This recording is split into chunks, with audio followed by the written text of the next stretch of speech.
शांति। 19 दिसंबर 2023 के ईश्वरीय महावाक्य हैं। आज के साकार मुरली का सार बाबा ने कहा, मीठे बच्चे, सर्विस की वृद्धि के नए नए तरीके निकालो। गांव-गांव में जाकर सर्विस करो। सर्विस करने के लिए ज्ञान की पराकाष्ठा चाहिए। प्रश्न है मुरली का, बुद्धि से पुरानी दुनिया भूलती जाए, इसकी सहज युक्ति क्या है? उत्तर में बाबा ने कहा, घर को घड़ी घड़ी याद करो। जैसे हम अपने लौकिक हाउस को बाहर रहने के समय याद करते हैं, ऐसे ही अपने असली घर, बेहद के घर, शांति धाम को घड़ी घड़ी याद करो। बुद्धि में रहे अब मृत्यु लोक से हिसाब किताब चुकतू कर अमर लोक जाना है। देह से भी बैगर, यह देह भी अपनी नहीं। ये देह कभी भी आपसे पूछ करके नहीं जाएगी कि मैं आत्मा अब इस देह को छोड़ रही हूँ, है ना। ऐसे कुछ आपको परमिशन ले करके नहीं जाएगी। तो यह देह भी अपनी नहीं। ऐसा अभ्यास हो तो पुरानी दुनिया भूल जाएगी।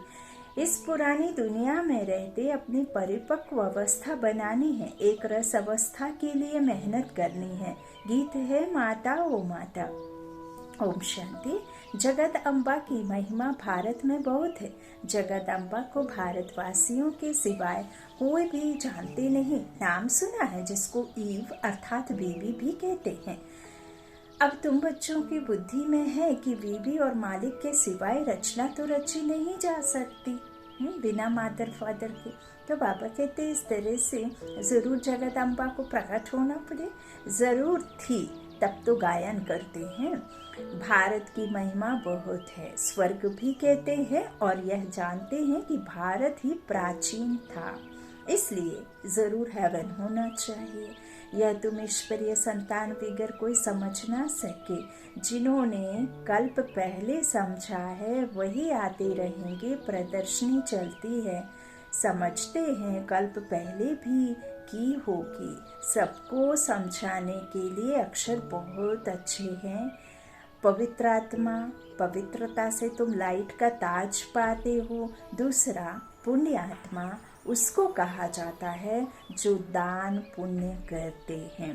दान पुण्य करना अर्थात धन गरीबों को खिलाना, किसी मंदिर को दे देना, किसी ट्रस्ट में दे देना।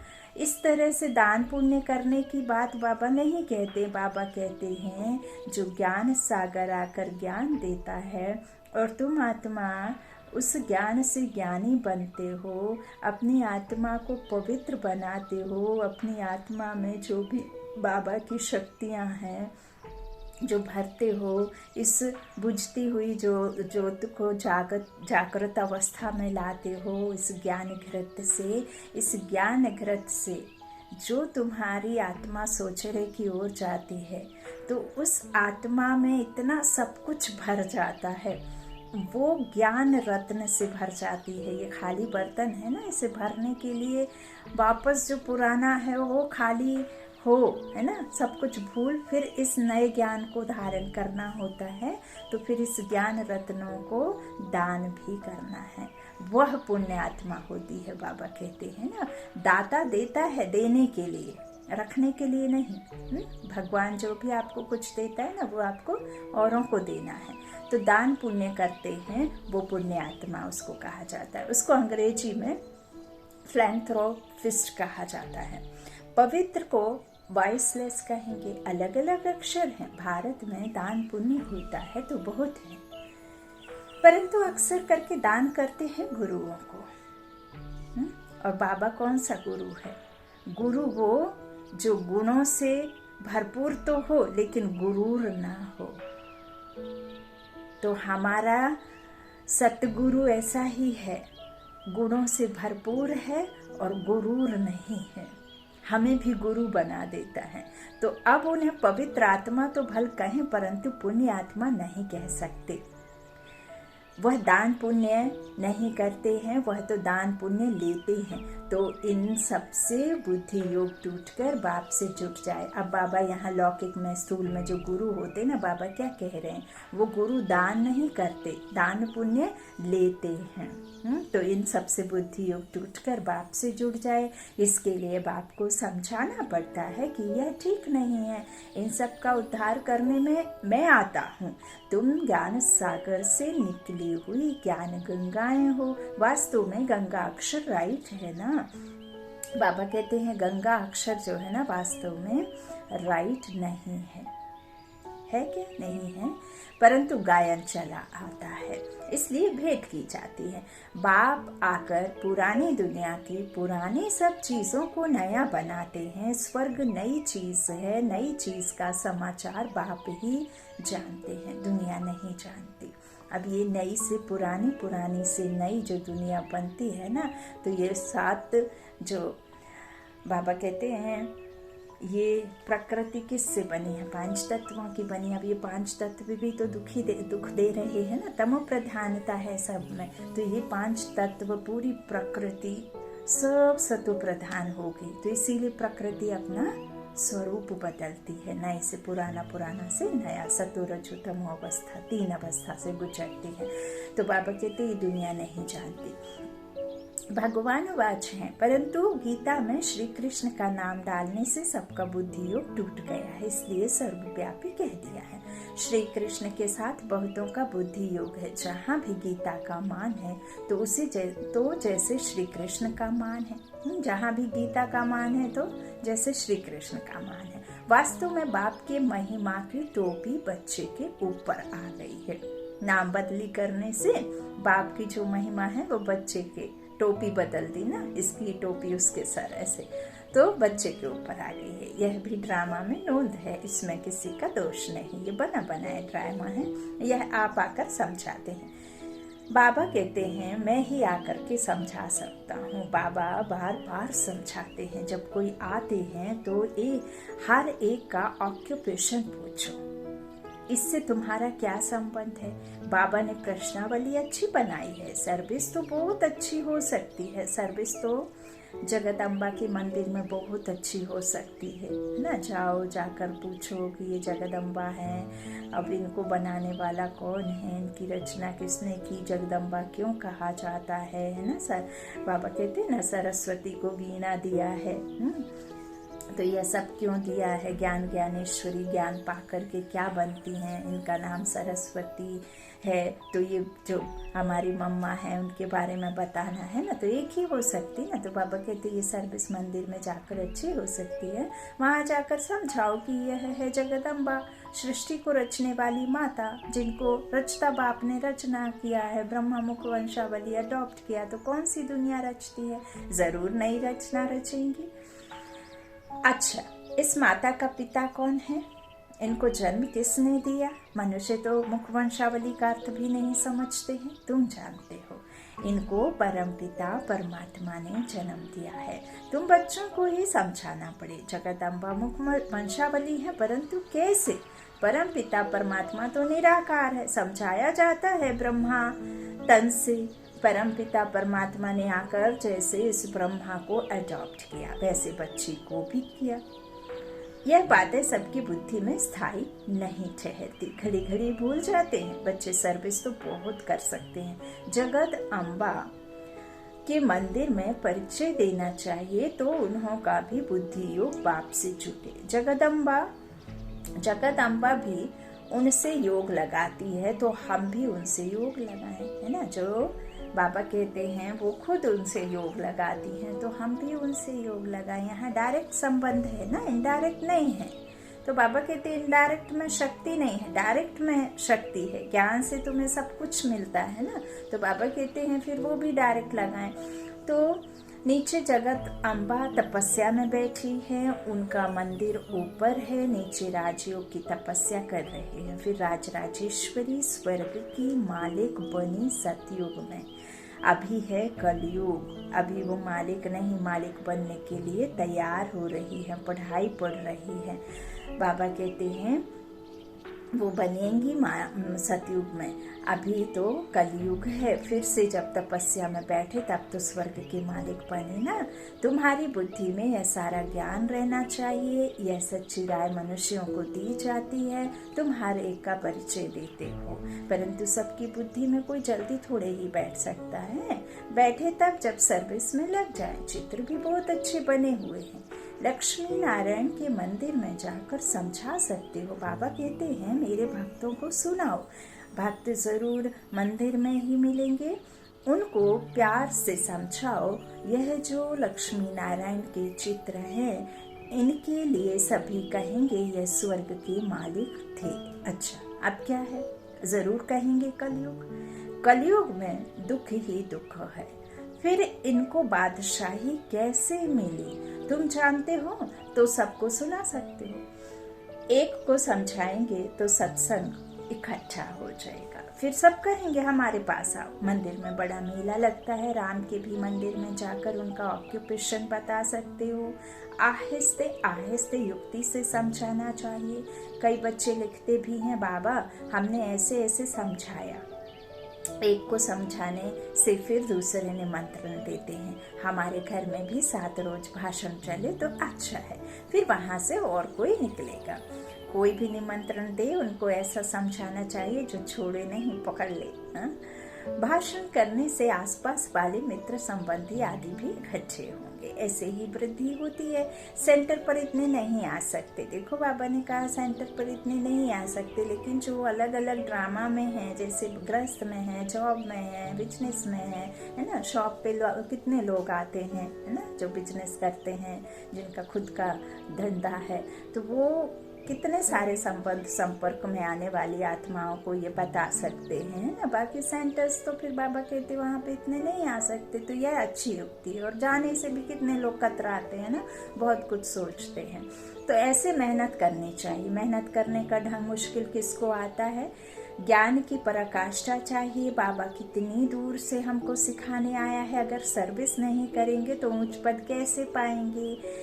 स्कूल में बच्चे बहुत अच्छे चमत्कारी होते हैं, उछलते रहते हैं। यह भी पढ़ाई है, यह वंडरफुल पढ़ाई है। इसमें बूढ़े जवान बच्चे सब पढ़ते हैं। बाबा कहते हैं चाहे कोई भी कार्य हो, आप चाहे लौकिक में पढ़ो या कुकिंग करो, कुछ आपको हॉबी है, यदि हॉबी नहीं है, यदि शौक नहीं है, तो जोर जबरदस्ती कुछ करा नहीं सकते। तो यह पढ़ाई भी वैसे ही पढ़नी है जैसे हम लौकिक में सोचते हैं कि हम ये करेंगे तो हमारा ऐसी पदवी मिलेगी, हम इतना कमाएंगे, ऐसे हम लग्जरी लाइफ को जिएंगे। तो ये इससे बड़ी लग्जरी लाइफ आपको इस ज्ञान के बिना और कहीं मिल ही नहीं सकती। इतना बाबा ने हमें 21 जन्मों के लिए दे रहे हैं और अभी के लिए भी दे रहे हैं। अभी भी हर पल साथ खड़े हैं, अभी पालना दे रहे हैं। ईश्वरीय परिवार मिला है। स्वयं सर्वशक्तिमान आपका पिता बना है। सर्व संबंध कहता है कि मेरे साथ में जोड़ लो। जिस संबंध की जब जिस समय कमी हो, संबंध को हमसे जोड़ो और उस संबंध से मैं तुम्हारा भली भांति जो है हर पल हर क्षण साथ दूंगा, हर पल साथ रहूंगा। निमित्त फरिश्तों के द्वारा वो सचमुच हर पल आपका साथ देते भी हैं। यह हर किसी के पास में आपको एक्सपीरियंस भी बाबा के इतने सारे बताते हैं। तो बाबा कहते हैं अनुभव भी लोग होते हैं ना। तो इस तरह से बाबा कहते हैं सभी पढ़ते हैं।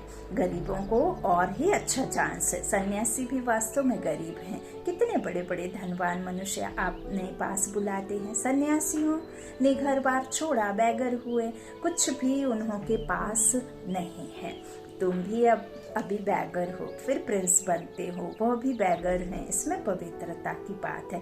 तुम्हारे पास और कुछ नहीं है, तुम देह को भी भूल जाते हो। देह सहित सब कुछ त्याग कर एक बाप के बनते हो। जितना एक बाप को याद करेंगे उतनी धारणा होगी। एक रस धारणा हो जाए उसके लिए मेहनत चाहिए। हमको बाबा के पास जाना है तो इस पुरानी दुनिया का ख्याल क्या रखें? जब तक परिपक्व अवस्था हो तब तक रहना इस पुरानी दुनिया में, पुराने शरीर में। हाँ, बाबा कहते हैं ये सब हमें बैठ समझा रहे हैं।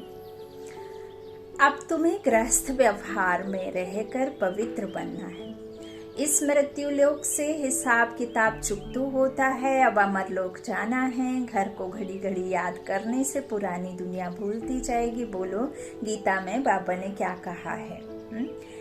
हम जब पुराने कच्चे मकान में रहते हैं और हमारा पक्का मकान उस समय बनता रहता है, तो हम कच्चे मकान को याद नहीं करते ना, भले उसमें रहते हैं, फिर भी हमारी बुद्धि कहाँ लगी रहती है? जहाँ हमारा नया मकान बन रहा होता है ना, नए घर को याद करते हैं। ऐसे ही बाबा कहते हैं कि अब धीरे धीरे से भूलो। बोलो गीता में बाबा ने क्या कहा है? भगवान को बाबा कहा जाता है। यहाँ हम बाबा किसको कहते हैं? भगवान को कहते हैं ना। गीता में बाबा ने क्या कहा है? ऐसे कहो, निराकार बाबा कहते हैं, मामेकम याद करो, योग अग्नि से तुम्हारे विकर्म विनाश होंगे। अब कौन सी योग अग्नि? याद की, परमात्मा के योग, परमात्मा की याद की अग्नि से तुम्हारे विकर्म विनाश होंगे। यह भगवान के महावाक्य हैं कि इस पुरानी दुनिया और पुरानी देह को भी छोड़ो, देही अभिमानी बनकर निरंतर बाबा को याद करो। देही अभिमानी अर्थात देह से न्यारा, आत्मा निश्चय कर इस दुनिया में रहते हुए भी नहीं रहना। तो बाबा को याद करो। भगवान है निराकार, आत्मा शरीर लेकर टॉकी बनती है। बाबा तो गर्भ से जन्म नहीं लेते, उनका नाम एक ही है, शिव है।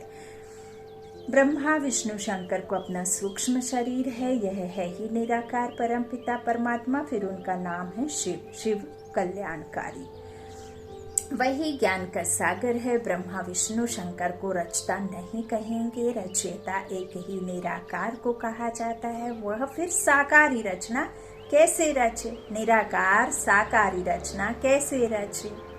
तो ब्रह्मा द्वारा आकर समझाते हैं। श्री कृष्ण तो हो ना सके, ब्रह्मा के हाथ में ही वेद शास्त्र दिखाते हैं, गाया हुआ भी है। ब्रह्मा द्वारा स्थापना, ब्रह्मा द्वारा सभी शास्त्रों का सार सुनाते हैं, निराकार सुनाते हैं। साकार द्वारा यह बातें अच्छी रीति धारण करनी है। हम आत्मा भी जब तक इस शरीर में नहीं आते हैं तब तक कर्म शुरू नहीं होता है। बोलना, सुनना, देखना, ये सब ये व्यक्त तन पहन करके ही होता है। निराकार सुनाते हैं, साकार द्वारा यह बातें अच्छी रीति धारण करनी पड़ी, फिर करानी भी है। भगवान वच मैं राजयोग सिखलाता हूँ। विनाश के पहले स्थापना भी जरूर चाहिए। पहले पहले है स्थापना, बड़ा ही क्लियर लिखते रहते हैं। ब्रह्मा द्वारा सूर्यवंशी घराने की स्थापना लिखत में बड़ा अच्छा राज है, परंतु जबकि कोई मेहनत कर और सर्विस में लग जाए, सर्विस में लग जाने से फिर मजा आएगा।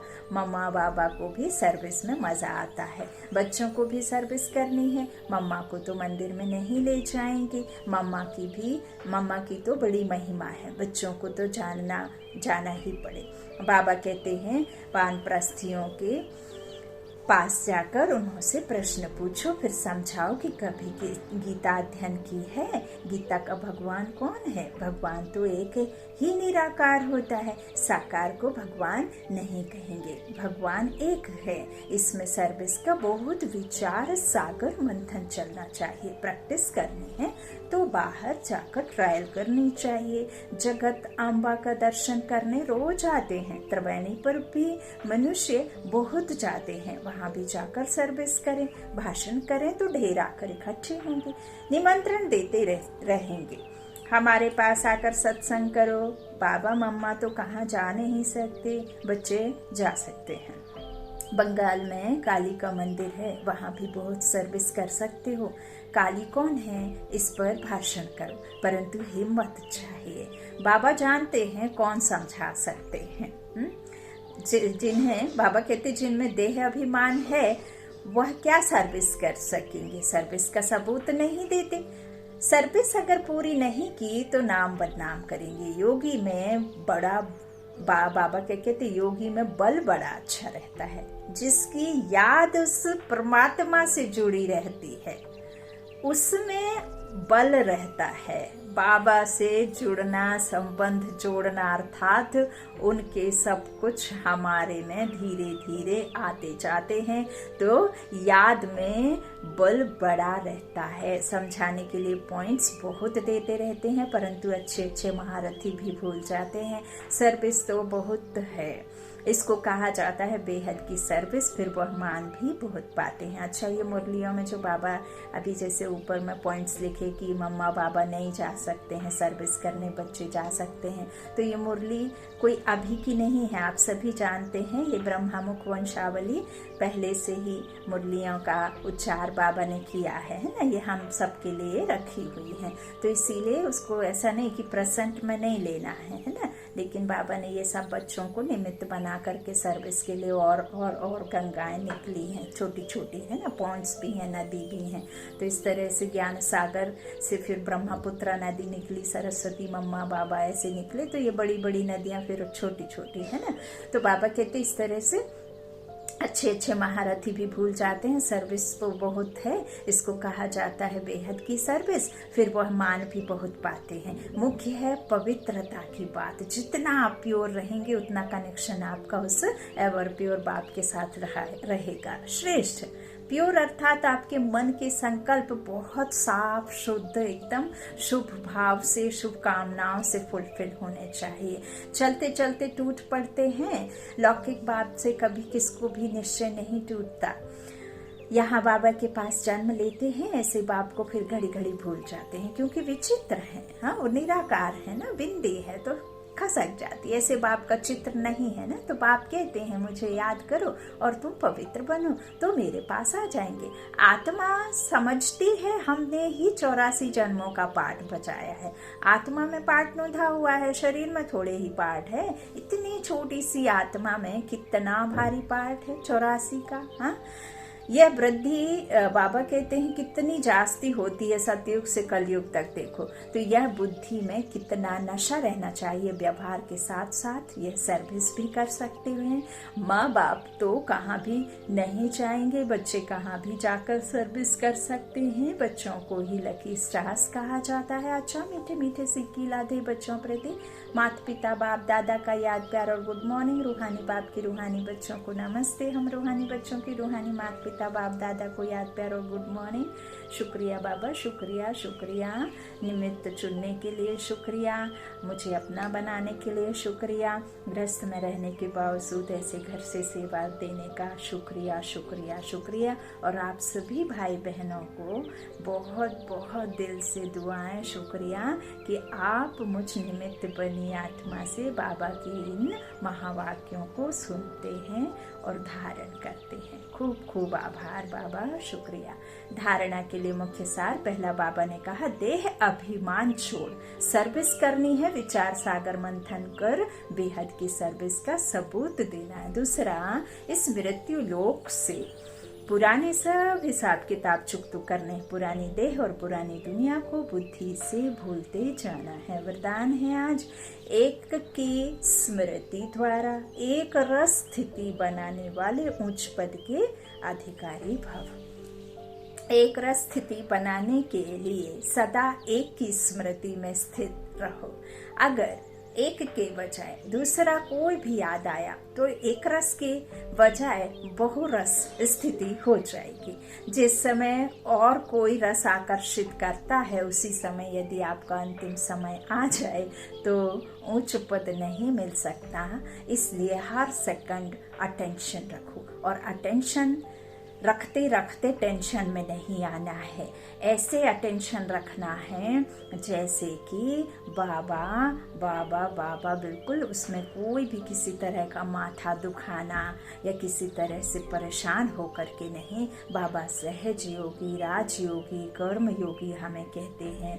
तो हमें सहज राजयोग सीखने के लिए चलते फिरते कर्म में रहते बाबा को हर पल अपनी स्मृति में रखना है। मैं आत्मा परमात्मा की संतान निराकार बाबा हमारा बाप बनकर साकार में आकर ज्ञान दे रहे हैं और उसे हम सुन रहे हैं ब्रह्मा बाप के द्वारा। तो सदैव एक का पाठ पक्का हो, एक का ज्ञान एक के द्वारा ही मिलता है। एक बाप, एक ही संगम का समय है और एक स्थिति में रहना है तो उच्च पद का अधिकार मिल जाएगा। स्लोगन है शुद्ध संकल्पों का भोजन स्वीकार करने वाले ही सच्चे सच्चे वैष्णव हैं। शुद्ध संकल्पों का भोजन स्वीकार करने वाले ही सच्चे सच्चे वैष्णव हैं। कई वैष्णवों को भी समझते कि कुछ वस्त्र को पहनना, सात्विक भोजन कर लेना, कुछ एक ऐसी युक्तियाँ अपने में ले लेना, हाँ बस उसे ही। तो बाबा कहते हैं ये सब तो ठीक है, आपका पहनना, ओढ़ना, सात्विक भोजन करना ये ठीक है, लेकिन यदि आपके मन में ईगो है, आपको किसी के प्रति अशुभ भावना है, किसी के प्रति इस तरह से कोई घृणा है, तो फिर बाबा कहते हैं उसे वैष्णव नहीं कहेंगे। सच्चा वैष्णव तो वही है ना, जो अपनी आत्मा में किसी भी तरह का विकार ना रखे, है ना। काम, क्रोध, मोह, लोभ, अहंकार के अलावा भी किसी के प्रति अशुभ भावना, घृणा ये सब कुछ भी नहीं होना चाहिए ना। अच्छा, ओम शांति।